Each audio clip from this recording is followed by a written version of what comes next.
মাছের মাথা দিয়ে মুগ ডাল রেসিপি। আমাদের বাড়ির সবাই ভীষণ পছন্দ করে মাছের মাথা দিয়ে ডাল, আর তার সাথে থাকতে হবে একটু আলু ভাজা। আপনারাও কমেন্ট করে জানাবেন আপনাদের বাড়িতেও কি বাচ্চারা এইভাবে মাছের মাথা দিয়ে ডাল আর আলু ভাজা খেতে ভালোবাসে।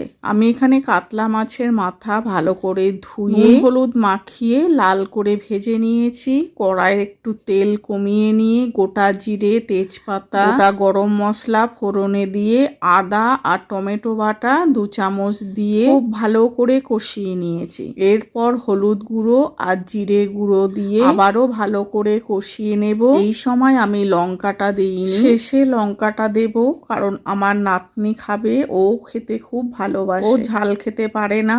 এরপরে মুড়োগুলো দিয়ে মশলার সাথে কষিয়ে নিয়ে ভেজে রাখা মুগ ডাল প্রেসারে একটা সিটি দিয়ে রেখেছিলাম, সেই ডাল কড়ার মধ্যে দিয়ে ভালো করে মিশিয়ে দিলাম মশলা আর মুড়োর সাথে। এরপরে আরেকটু জল দিলাম, দিয়ে আবারও খুব ভালো করে মিশিয়ে দিলাম।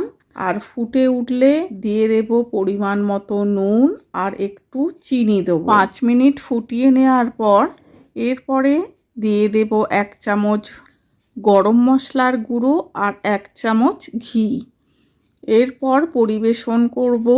আমি এখানে 3 রকমের থালা সাজানো দেখাবো, আর শেষে একটু কাঁচা লঙ্কা ছড়িয়ে দিলাম।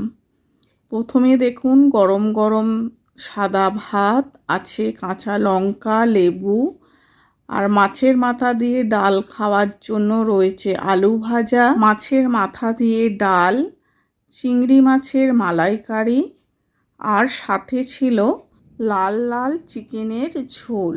আর বর্তমান পরিস্থিতিতে গ্যাস সিলিন্ডার নিয়ে একটু সমস্যা চলছে, তাই আমি চিকেনটা ভালো করে কড়ায় কষিয়ে নিয়ে প্রেসার কুকারে একটা সিটি দিয়ে নিই।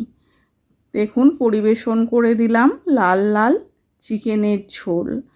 আর একটা থালা পরিবেশন করছি, থালা সাজিয়ে দেখাচ্ছি। গরম গরম ভাত, লেবু, মাছের মাথা দিয়ে ডাল খাওয়ার জন্য আছে আলু ভাজা আর মাছের মাথা দিয়ে ডাল, আর পমফ্রেট মাছের সর্ষে ঝাল।